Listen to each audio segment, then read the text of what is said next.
Sejak aku bisa mengingat, hidupku selalu dipenuhi sunyi. Bukan sunyi yang tenang, melainkan sunyi yang menggerogoti hati perlahan-lahan, seperti angin malam yang menusuk tulang. Namaku Arka. Aku tak tahu persis bagaimana rasanya dipeluk ayah dan ibu kandungku, sebab mereka meninggal ketika aku masih terlalu kecil untuk mengingat wajah mereka dengan jelas. Yang ku tahu hanya dari cerita orang-orang, kecelakaan itu begitu mengerikan, meninggalkan aku seorang diri di dunia tanpa siapa-siapa. Setelah kepergian mereka, aku sempat tinggal di panti asuhan beberapa bulan. Tapi panti itu tak bertahan lama. Bangunannya tua, penuh bocor, dan anak-anaknya banyak yang dipindahkan ke tempat lain. Aku termasuk yang tidak diambil siapapun. Hingga suatu hari, seorang wanita paruh baya bernama Busari datang. Ia pemilik warung sembako kecil di pinggir desa. Tidak kaya, bahkan sering kekurangan. Tapi entah mengapa, matanya yang lembut memandangku seolah aku anaknya sendiri. Tanpa banyak bicara, ia memutuskan untuk mengasuhku. Sejak hari itu, aku tinggal bersamanya. Hidup bersama Busari memang sederhana. Rumah kami kecil, berdinding papan dan berlantai semen dingin. Atapnya sering bocor saat hujan deras. Warung sembakonya pun tak besar, hanya memajang beras, minyak goreng, gula, garam, dan beberapa jajanan murah. Tapi di balik kesederhanaan itu, aku merasakan sesuatu yang tak pernah kurasakan sebelumnya, kehangatan keluarga. Busari memang bukan ibu kandungku, tapi pelukannya selalu menenangkan, meski tangannya kasar karena sering mengangkat karung beras atau membersihkan warung. Namun, di balik semua itu, ada satu hal yang tak pernah bisa kujelaskan pada siapapun. Sejak aku kecil, aku selalu merasa diawasi. Bukan diawasi dalam arti buruk, tapi semacam dijaga. Ada kehadiran yang tak terlihat, yang membuatku merasa aman sekaligus merinding. Malam-malamku selalu sunyi, namun ada bisikan halus di telingaku setiap kali aku ketakutan. Bukan suara manusia, tapi juga bukan suara yang menyeramkan. Lebih seperti hembusan angin yang membisikkan, "Jangan takut." Kehadiran itu tak pernah muncul secara kasat mata, tapi aku tahu dia ada. Pernah suatu malam, ketika aku berumur 8 tahun, aku terserang demam tinggi. Tubuhku menggigil hebat. Busari panik karena tak punya uang untuk membawaku ke puskesmas. Ia hanya menyalakan tungku, merebus air, dan mengompresku dengan kain basah. Dalam keadaan setengah sadar, aku melihat bayangan samar berdiri di sudut kamar. Tinggi, kurus, seperti asap pekat yang bergerak perlahan. Anehnya, aku tidak takut. Bayangan itu mengangkat tangannya, dan tiba-tiba rasa panas di tubuhku mereda. Saat aku terbangun keesokan paginya, demamku benar-benar hilang. Sejak saat itu, aku yakin kehadiran itu selalu menjagaku. Aku tak tahu siapa dia. Aku tak pernah berani bertanya pada Busari, takut dianggap aneh atau dirasuki. Tapi setiap kali aku merasa sedih, suara itu selalu datang. Kadang hanya satu kata, kadang hanya hembusan angin yang menenangkan. Seperti malaikat, tapi aku tahu, dia bukan malaikat. Desa tempat kami tinggal juga penuh cerita misteri.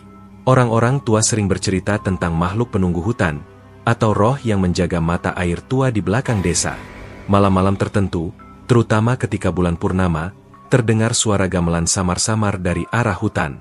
"Itu pesta makhluk halus," kata para tetua desa sambil melarang anak-anak keluar rumah malam-malam.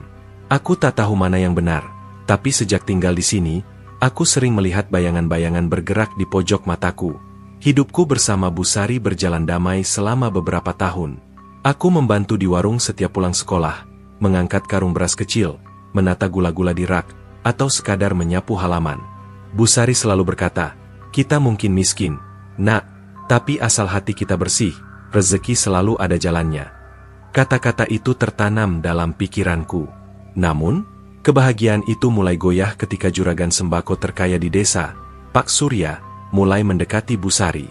Pak Surya dikenal kaya raya. Toko sembakonya megah, lengkap dengan gudang besar yang selalu penuh barang. Anehnya, tak pernah ada yang melihat truk pengiriman datang. Orang-orang hanya tahu, setiap pagi gudangnya selalu penuh lagi, seolah-olah barang-barang itu muncul begitu saja. Banyak desas-desus beredar. Katanya Pak Surya mendapat kekayaannya dari pesugihan. Ada yang bilang ia memberi tumbal hewan setiap bulan, ada pula yang berbisik ia menyerahkan nyawa manusia setiap tahun. Awalnya, Bu Sari hanya tersenyum sopan setiap kali Pak Surya menawarkan bantuan atau pinjaman uang. "Saya bisa bantu modal warung, Bu," kata Pak Surya suatu hari. Tapi Bu Sari selalu menolak. "Terima kasih, Pak. Saya nggak mau punya utang. Saya mau usaha sendiri." Penolakannya yang sopan itu justru membuat Pak Surya semakin tertarik, dan itulah awal dari semuanya. Sejak penolakan itu, aku mulai merasa sesuatu berubah. Malam-malamku tak lagi setenang dulu. Kehadiran penjaga tak kasat mata itu semakin sering muncul, seolah bersiaga. Kadang aku terbangun di tengah malam mendengar suara langkah kaki di halaman, padahal ketika kulihat keluar, tak ada siapapun. Angin malam terasa dingin menusuk, membawa aroma anyir yang membuat perutku mual. Suatu malam, aku mendengar suara bisikan itu lagi, kali ini lebih jelas. "Tetaplah di dekat ibumu. Bahaya akan datang dari manusia, bukan dari kami." Aku menggigil.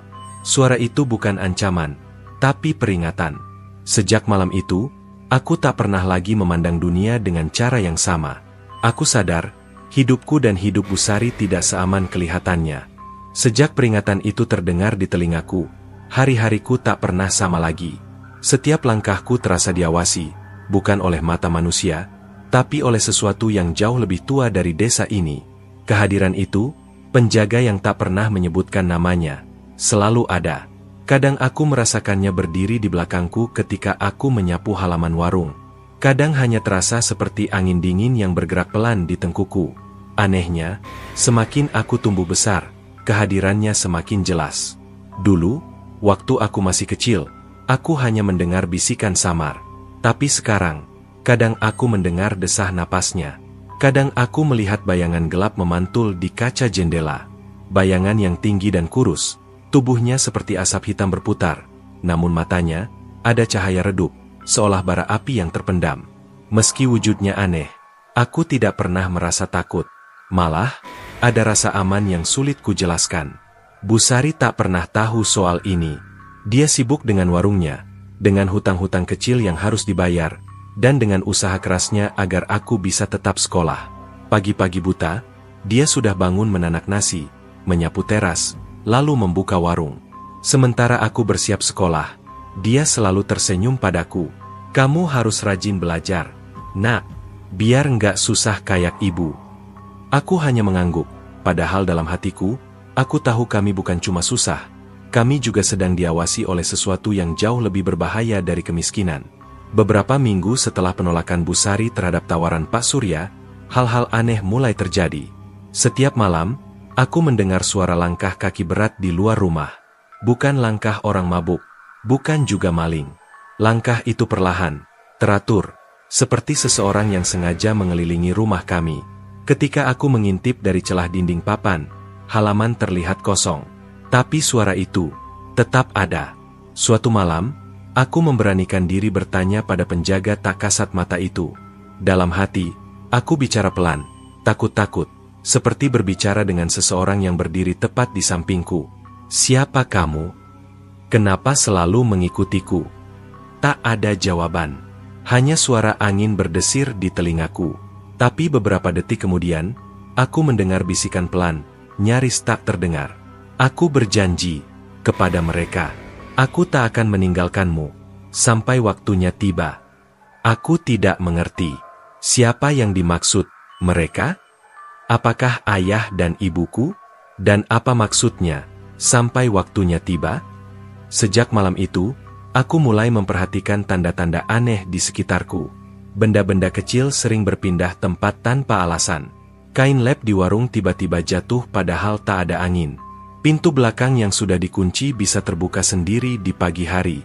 Bahkan, kadang-kadang aku melihat jejak kaki basah di lantai tanah, padahal tidak ada seorang pun di sana. Puncaknya terjadi pada malam Jumat Kliwon. Malam itu, hujan turun deras, petir menyambar-nyambar. Bu Sari belum pulang dari warung tetangga karena harus membeli gula yang habis. Aku sendirian di rumah. Saat itu, suara langkah kaki yang selama ini kudengar menjadi lebih jelas. Kali ini bukan satu langkah, tapi banyak. Seperti ada beberapa orang mengitari rumahku. Jantungku berdegup kencang. Aku memegang sapu lidi, satu-satunya benda yang bisa kugunakan untuk membela diri. Tapi sebelum aku sempat bergerak, suara berat terdengar di telingaku. Jangan buka pintu. Aku terlonjak. Itu suara penjaga itu. Untuk pertama kalinya suaranya terdengar jelas, dalam dan tegas. Aku menahan napas, merapat ke dinding, mencoba mengintip lewat celah papan. Yang kulihat membuat darahku membeku. Bayangan hitam setinggi 2 meter berdiri di depan rumah. Matanya merah menyala, seolah mencari sesuatu, atau seseorang. Bayangan itu tidak sendirian. Ada 3 sosok lain, lebih kecil, merayap di tanah seperti binatang. Mereka mengendus-endus tanah, seperti sedang mencari bau tertentu. Aku ingin berteriak, tapi suara itu lagi-lagi berbisik. Diam. Mereka tidak bisa melihatmu selama aku di sini. Tubuhku gemetar. Aku tak tahu siapa mereka, tapi jelas mereka bukan manusia. Bayangan-bayangan itu berputar mengelilingi rumah selama beberapa menit, sebelum akhirnya menghilang bersama suara hujan. Tak lama setelah mereka pergi, Bu Sari pulang. Bajunya basah kuyup, wajahnya lelah. Aku ingin menceritakan apa yang terjadi, tapi lidahku keluh. Bagaimana aku menjelaskan bahwa ada makhluk tak kasat mata yang baru saja mengepung rumah kami? Bu Sari hanya tersenyum kecil sambil berkata, "Kenapa pucat begitu, Nak? Sakit?" Aku menggeleng cepat, pura-pura menguap, lalu bersembunyi di balik selimut. Malam itu aku tak bisa tidur. Suara penjaga itu terus terngiang-ngiang di kepalaku. Dia bilang mereka tak bisa melihatku selama dia di sini. Tapi, sampai kapan? Dan kenapa mereka mencariku? Beberapa hari kemudian, jawabannya mulai terkuak. Saat aku membantu Bu Sari menata beras di warung, Pak Surya datang. Senyumnya ramah, tapi matanya dingin. Dia menatapku lama sekali sebelum akhirnya bicara pada Bu Sari. "Warung ini makin sepi ya, Bu? Kalau Ibu mau, saya bisa bantu modal. Kita kerja sama saja," katanya. Bu Sari menggeleng cepat. "Maaf, Pak Surya, saya nggak bisa. Saya lebih nyaman usaha sendiri." Wajah Pak Surya berubah. Senyum itu tetap ada, tapi ada sesuatu yang aneh, seperti seseorang yang menahan amarah. Saat dia pergi, angin dingin tiba-tiba berhembus melewati warung.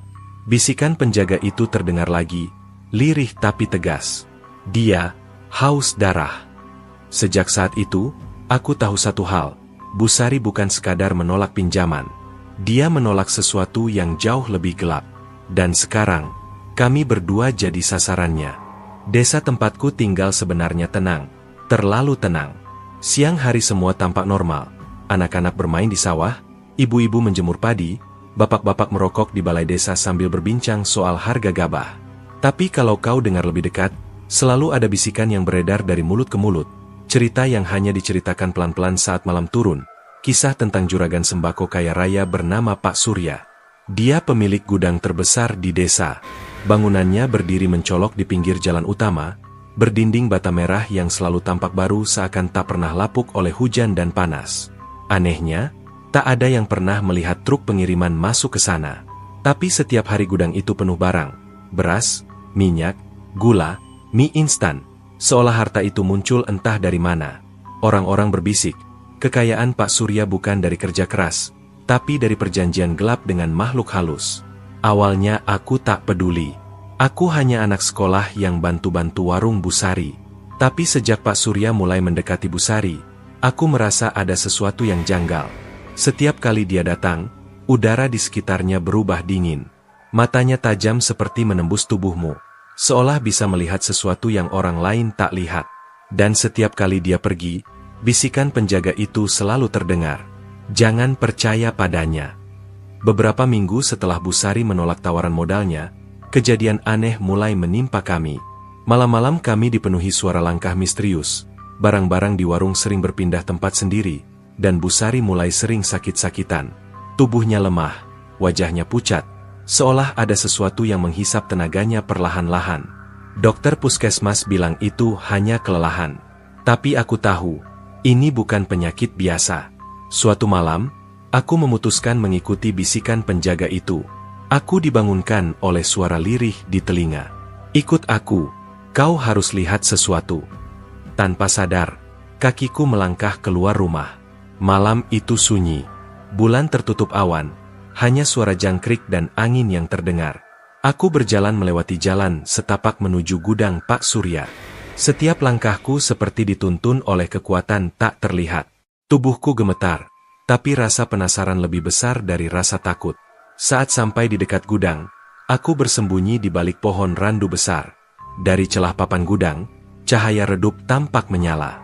Ada suara gemerincing logam, lalu suara orang merintih, bukan rintihan kesakitan biasa, tapi seperti tangisan tertahan yang dipaksa diam. Aku mendekat pelan-pelan. Dari celah itu, kulihat sesuatu yang membuat napasku tercekat. Pak Surya berdiri di depan altar kecil yang penuh dengan sesajen, kepala kambing, kendi berisi darah, dan foto-foto orang desa. Di dinding gudang, puluhan nama ditulis dengan arang.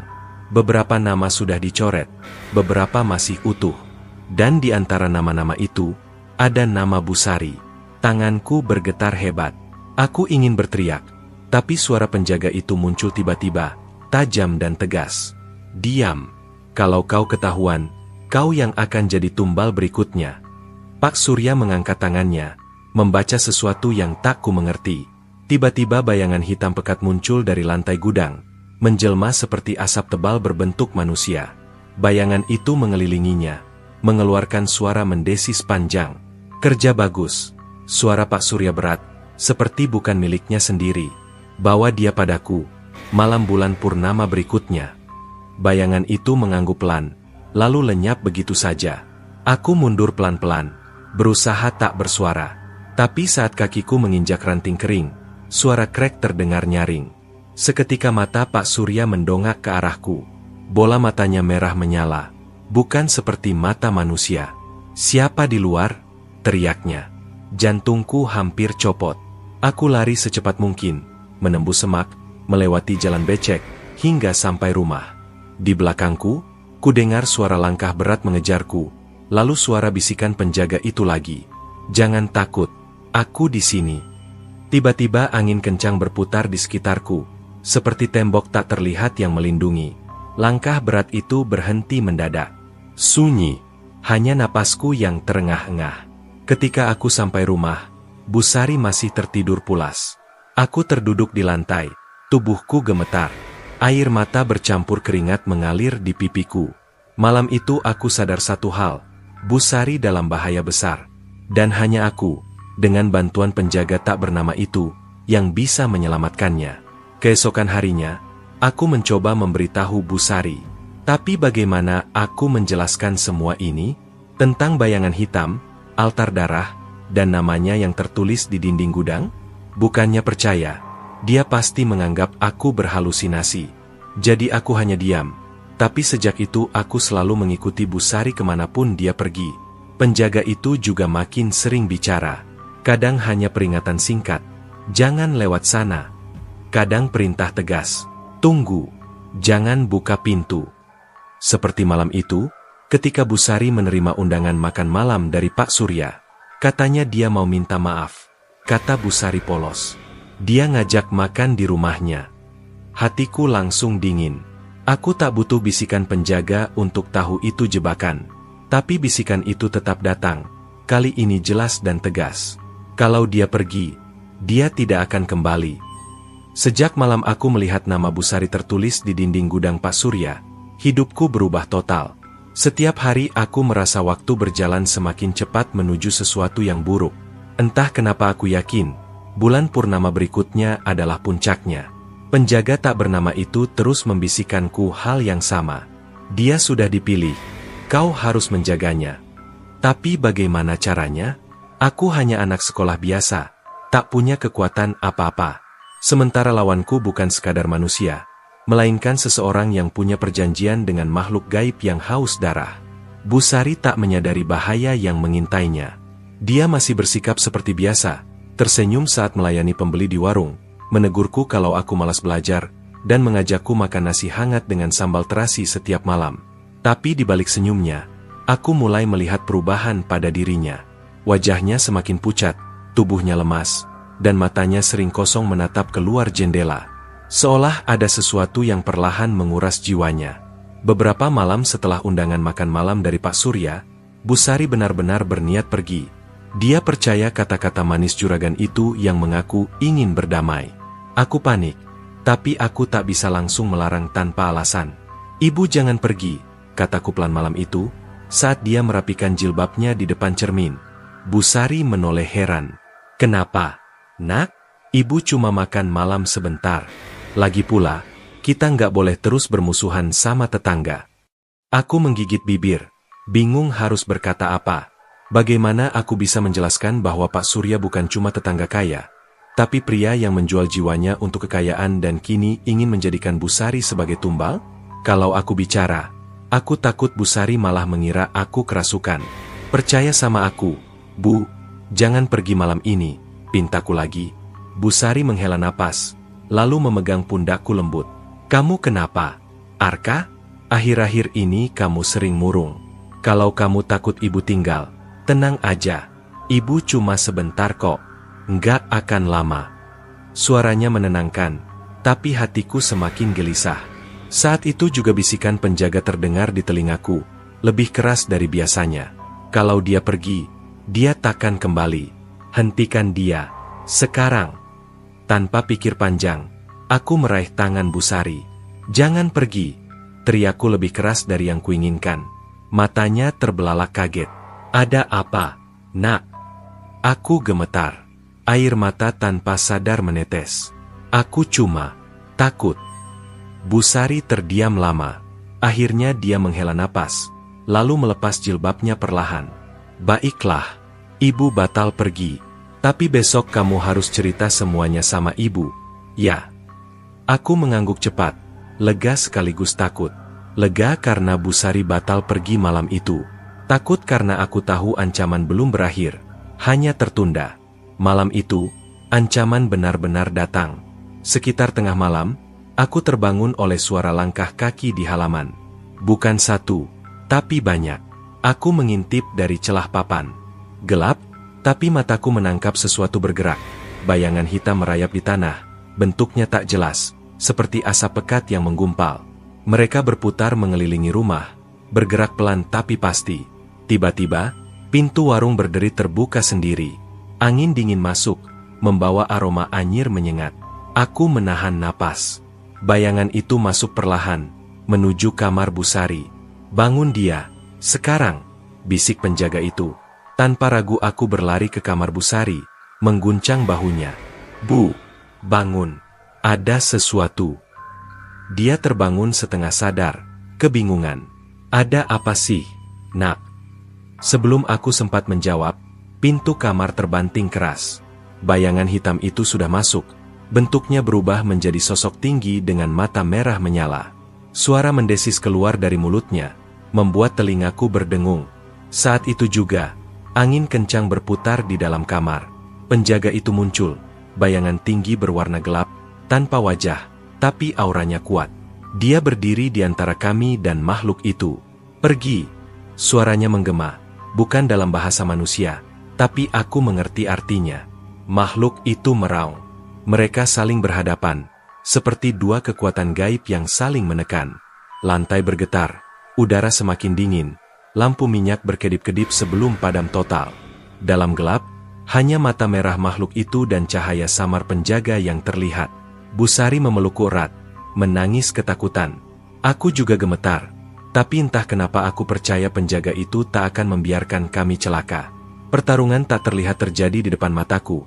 Angin kencang, benda-benda berjatuhan, suara teriakan makhluk gaib bersahut-sahutan.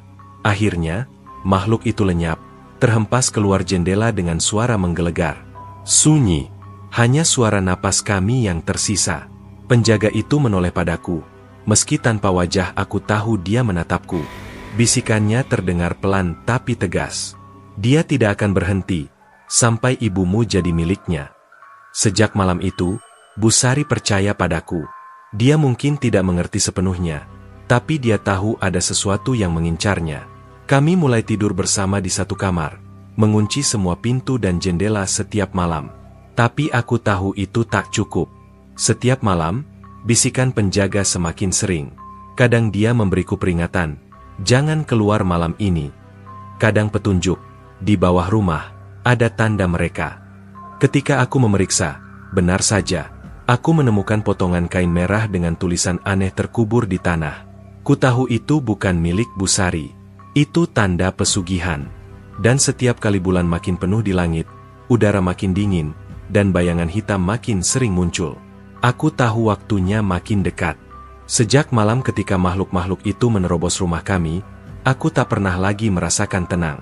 Setiap kali matahari terbenam, udara di desa seolah berubah. Lebih dingin, lebih sunyi, seolah bayangan malam mengintai setiap langkahku. Busari mencoba bertingkah normal, tapi aku tahu dia ketakutan. Dia mulai sering menutup warung lebih awal, selalu memastikan pintu terkunci, dan tidak pernah lagi pergi sendirian setelah maghrib. Tapi meski kami berusaha melindungi diri, bahaya itu tidak berhenti. Setiap malam, suara langkah-langkah itu kembali, berkeliling rumah, menggaruk dinding, bahkan kadang mengetuk jendela perlahan. Yang membuatku makin takut, suara itu kini bukan hanya malam hari, siang pun kadang aku merasakan hawa dingin menempel di tengkuku. Suatu siang, saat aku membantu Busari menata karung beras di warung, aku melihat sesuatu yang membuat darahku membeku. Di sudut rak, ada kain merah kecil terikat dengan simpul aneh, dan di dalamnya berisi rambut panjang berwarna hitam, rambut Busari. Aku tahu itu rambut Busari karena semalam aku melihatnya menyisir rambut dan beberapa helai jatuh ke lantai. "Bu, ini punya siapa?" tanyaku pelan, berusaha tak menunjukkan rasa panik. Busari memandang sekilas, lalu mengernyit. "Entah, nak, mungkin mainan anak-anak." Aku menggeleng.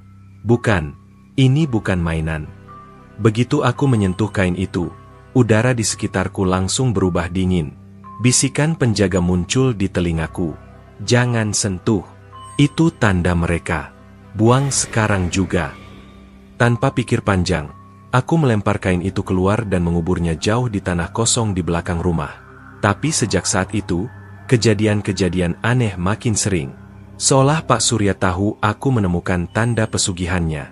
Malam hujan dan bayangan. Malam itu hujan turun deras.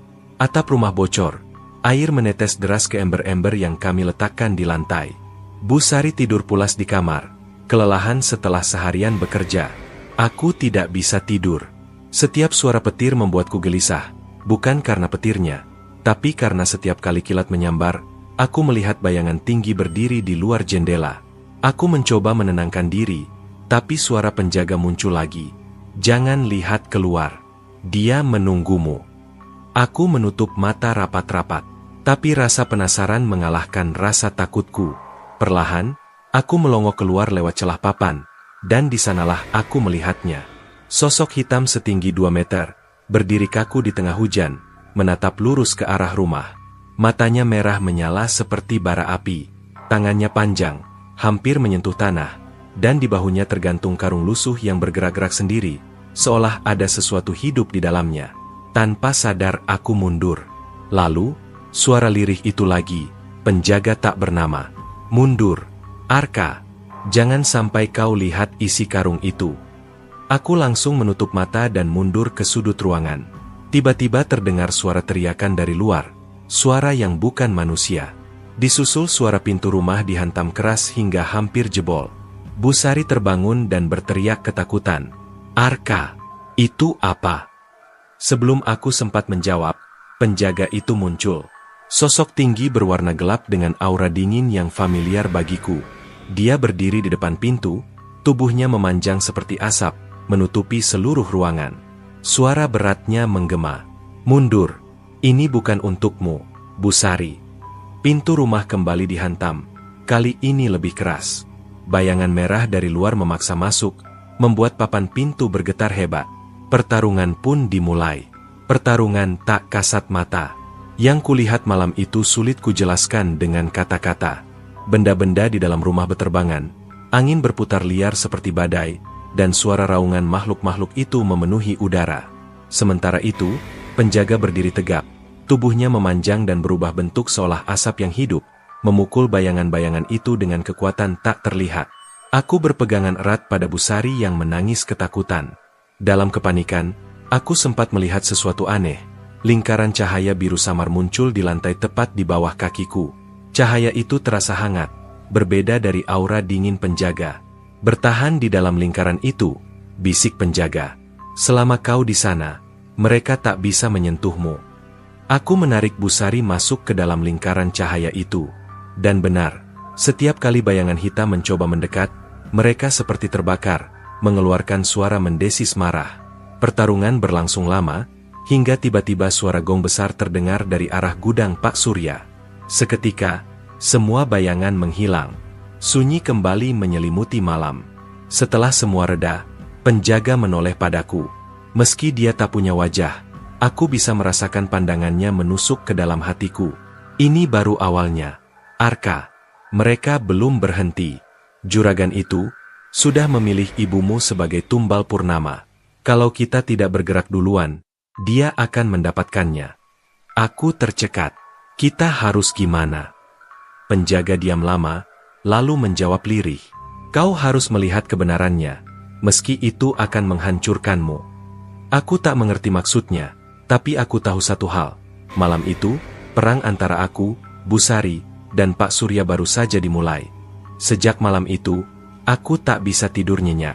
Setiap kali memejamkan mata, bayangan-bayangan itu kembali menghantuiku. Suara raungan mereka, mata merah menyala, dan desiran dingin yang menusuk tulang, semua masih terasa nyata. Tapi yang paling menakutkan adalah kata-kata penjaga tak bernama itu. Juragan itu sudah memilih ibumu sebagai tumbal purnama. Hari-hari berikutnya terasa seperti mimpi buruk. Busari mencoba bertingkah normal, tapi aku tahu ia tak benar-benar baik-baik saja. Tubuhnya semakin lemah, matanya cekung, dan sering pingsan tiba-tiba. Dokter desa hanya bilang itu karena kelelahan. Tapi aku tahu ada yang lebih gelap sedang menggerogoti jiwanya. Setiap malam, aku mendengar suara berbisik dari luar rumah, memanggil nama Busari pelan-pelan, seolah mencoba memikatnya keluar. Aku memutuskan harus mencari tahu kebenarannya sendiri. Suatu malam, ketika Busari sudah tidur, aku mendengar suara penjaga itu lagi. Ikut aku. Kau harus lihat dengan matamu sendiri. Aku mengikuti suara itu, menembus kegelapan malam menuju gudang Pak Surya. Langit malam gelap tanpa bintang. Angin berhembus kencang, membawa bau amis yang menusuk hidung. Aku bersembunyi di balik pohon randu besar seperti sebelumnya, menahan napas saat melihat gudang itu terbuka sedikit. Dari celah pintu, kulihat Pak Surya berdiri di depan altar lagi. Kali ini lebih banyak sesajen, kepala kambing, kendi darah, bunga layu, dan lilin hitam yang berjejer. Di dinding, nama-nama baru muncul, termasuk nama Busari yang kini dilingkari arang merah. Aku nyaris berteriak, tapi tanganku sendiri menutup mulutku. Mata Pak Surya memerah saat ia berdoa dengan bahasa yang tak ku mengerti. Tubuhnya bergetar, lalu perlahan-lahan bayangan hitam pekat muncul dari lantai, berwujud raksasa dengan tanduk panjang. Suara berat menggelegar terdengar. Sudah waktunya, Surya. Tumbal berikutmu harus diserahkan saat purnama. Perempuan itu, nyawanya akan jadi milik kami. Pak Surya menunduk. Dia masih menolak. Anaknya selalu menjaganya. Pisahkan mereka, desis makhluk itu. Ambil anaknya, lalu ibu itu akan datang sendiri. Aku mundur perlahan, jantung berdegup kencang. Aku tak boleh ketahuan. Tapi sialnya, ranting kering di bawah kakiku patah dengan bunyi krek yang memecah sunyi. Kepala Pak Surya langsung menoleh ke arahku. Matanya merah menyala, bibirnya tersenyum miring. Keluar kau, anak yatim. Suaranya bergema menyeramkan. Aku lari secepat yang aku bisa, menembus hutan kecil di belakang gudang. Angin malam menusuk wajahku, ranting-ranting mencakar kulitku. Di belakang, suara langkah berat mengejarku, diiringi suara tawa lirih yang membuat bulu kuduku berdiri. Tiba-tiba, dunia di sekitarku berubah. Udara membeku, suara alam menghilang, dan hanya ada suara penjaga itu di kepalaku. Berhenti berlari, percaya padaku. Aku berhenti, tubuhku gemetar. Dari kabut yang tiba-tiba muncul, sosok penjaga itu berdiri, tubuhnya lebih besar dari sebelumnya. Dia mengangkat tangannya, dan angin berputar kencang, membentuk semacam dinding tak terlihat di sekelilingku. Beberapa bayangan hitam yang mengejar terpental keluar, meraung kesakitan. Pergi! Suara penjaga menggema, mengguncang udara. Anak ini bukan milikmu.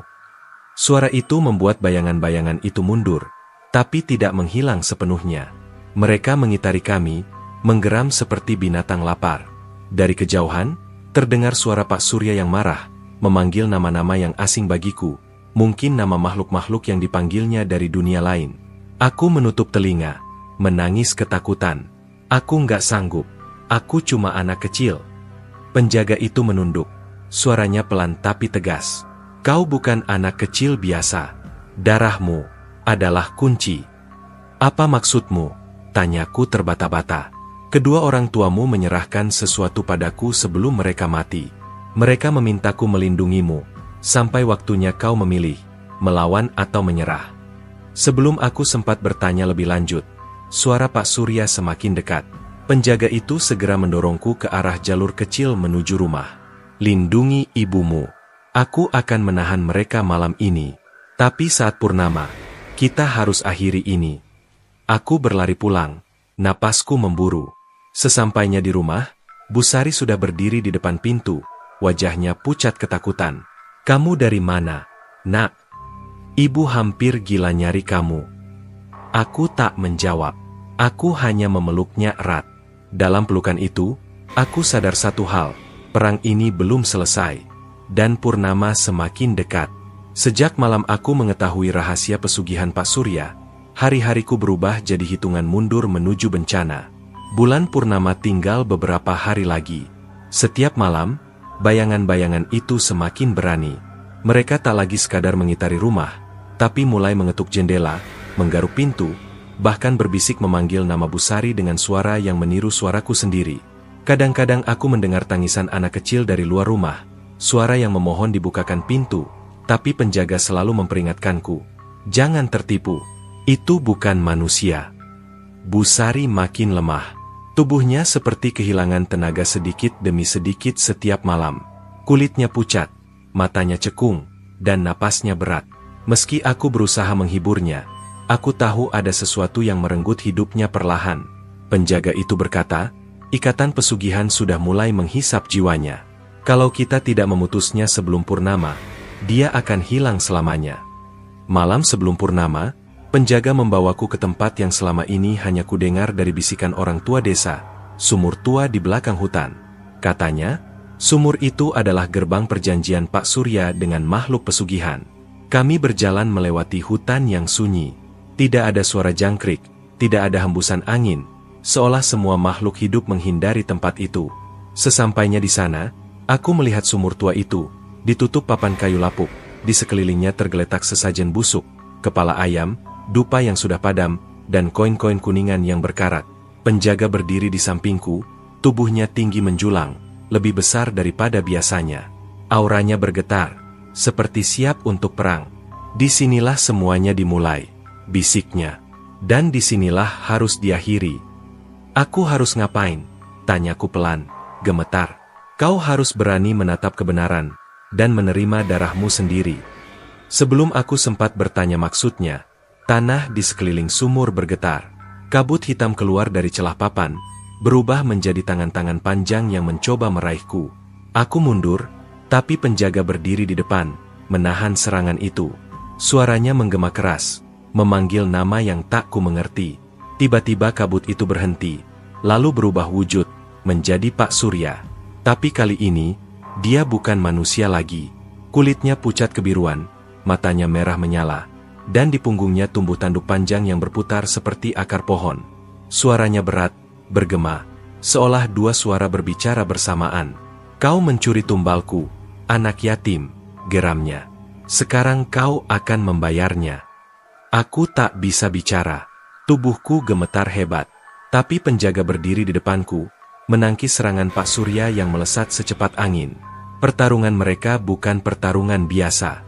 Angin berputar kencang, pohon-pohon di sekitarnya tumbang, tanah retak, dan kilatan cahaya biru serta merah saling menghantam. Aku akan melindungi anak ini, teriak penjaga, suaranya menggelegar. Dia bukan siapa-siapa, balas Pak Surya. Anak ini cuma penghalang. Serangan demi serangan terjadi. Bayangan hitam keluar dari tubuh Pak Surya, berubah menjadi makhluk-makhluk mengerikan. Setengah manusia, setengah binatang, dengan gigi panjang dan mata kosong.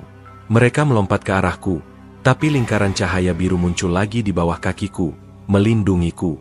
Apa ini? Teriakku panik. Itu doa orang tuamu. Darah mereka masih hidup dalam dirimu, jawab penjaga. Kau pewaris perjanjian lama. Kau yang bisa mengakhirinya. Apa yang harus kulakukan? Tarik mereka ke dalam sumur. Putuskan ikatannya. Aku menatap sumur tua itu. Tanganku gemetar. Tapi entah dari mana, ada kekuatan aneh mengalir di tubuhku. Aku mengangkat tangan, dan lingkaran cahaya itu meluas, menarik bayangan-bayangan hitam ke arah sumur.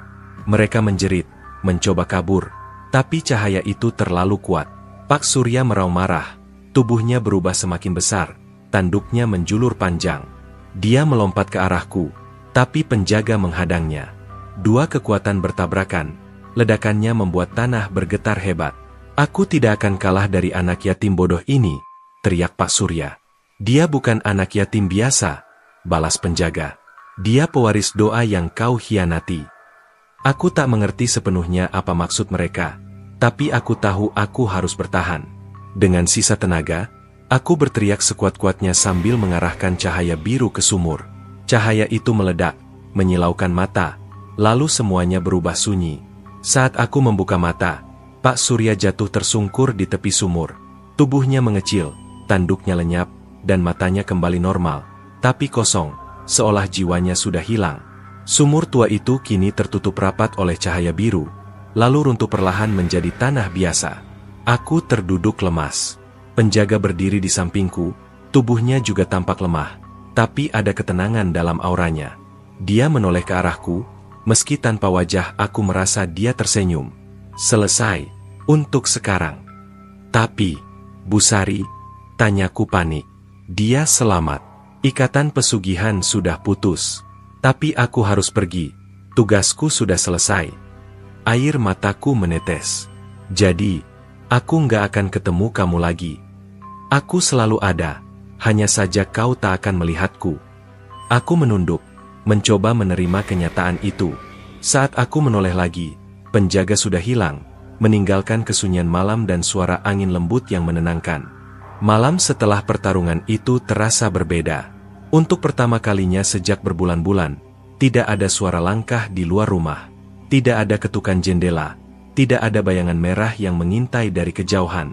Hanya kesunyian yang terasa asing, seolah dunia sedang menarik napas panjang setelah badai panjang berlalu. Aku duduk di teras rumah yang separuh rusak akibat guncangan pertarungan semalam. Udara masih dingin, tapi bukan dingin yang mencekam, dingin yang menenangkan, seperti embun pagi di musim kemarau. Bulan purnama menggantung redup di langit, cahayanya tampak lembut, tidak lagi merah menyala seperti malam-malam sebelumnya. Di dalam rumah, Bu Sari tidur pulas. Wajahnya lebih tenang, warna kulitnya perlahan kembali normal. Seolah beban berat yang selama ini menghisap hidupnya telah terangkat. Aku mengusap keringat dingin di dahiku, masih sulit percaya semua yang terjadi hanyalah kenyataan, bukan mimpi buruk panjang. Aku memanggil pelan, berharap penjaga itu masih ada. Tidak ada jawaban, hanya suara angin malam yang lembut, seolah menjawab tanpa kata. Dalam hati, aku tahu, dia benar-benar pergi. Tugasku dan tugaskannya sudah selesai. Tapi bagian diriku merasa hampa. Aku sudah terbiasa dengan kehadirannya, bisikannya, perlindungannya. Dan kini, sunyi terasa benar-benar sunyi. Beberapa hari setelah kejadian itu, desa mulai kembali normal.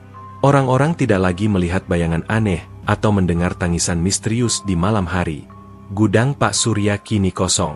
Tak ada lagi tanda pesugihan. Bahkan papan-papan altar dan sesajen anehnya lenyap begitu saja. Pak Surya sendiri ditemukan oleh warga desa, tergeletak di dekat sumur tua yang sudah runtuh. Hidup, tapi kosong. Matanya menatap jauh tanpa arti, seperti seseorang yang kehilangan jiwa. Tak ada yang tahu apa yang sebenarnya terjadi padanya, tapi orang-orang sepakat satu hal, juragan sembako itu bukan lagi orang yang sama. Bu Sari tak pernah menanyakan detailnya padaku, entah karena dia takut tahu kebenarannya, atau karena dia sudah cukup lega kami selamat. Yang dia tahu hanya satu, sejak malam purnama itu, penyakitnya hilang, tubuhnya kembali sehat. Warung kami pun perlahan kembali ramai, seperti dulu. Hidup sederhana, tapi damai. Namun, damai itu tidak sepenuhnya menghapus bayang-bayang kenangan. Kadang, ketika aku berjalan sendirian melewati hutan menuju sekolah, aku merasa dia masih mengikutiku. Bukan mengawasi, tapi menjaga dari kejauhan. Saat angin berembus lembut di telingaku, kadang aku mendengar bisikan samar, "Kau sudah kuat sekarang." Suatu malam, beberapa minggu setelah kejadian itu, aku duduk di halaman menatap langit. Bulan sabit menggantung redup, bintang-bintang bertebaran. Bu Sari sudah tidur. Aku berbicara pelan ke udara, seolah dia masih bisa mendengarku. "Terima kasih untuk semuanya. Kalau bukan karena kamu, aku dan ibu nggak akan selamat." Sunyi. Lalu angin berembus pelan. Di telingaku, samar sekali, terdengar jawaban, "Jaga dia, sampai kau tak butuh aku lagi." Air mataku jatuh tanpa sadar. Aku tersenyum, meski hatiku perih. Beberapa bulan berlalu. Kehidupan kembali normal sepenuhnya. Tapi aku tahu, aku bukan lagi anak kecil biasa. Ada sesuatu dalam diriku, doa orang tuaku, darah yang mereka titipkan padaku, yang membuatku berbeda. Aku tak tahu kapan atau bagaimana, tapi aku merasa suatu hari nanti aku akan dipanggil lagi. Mungkin oleh bayangan-bayangan baru, mungkin oleh penjaga itu sendiri.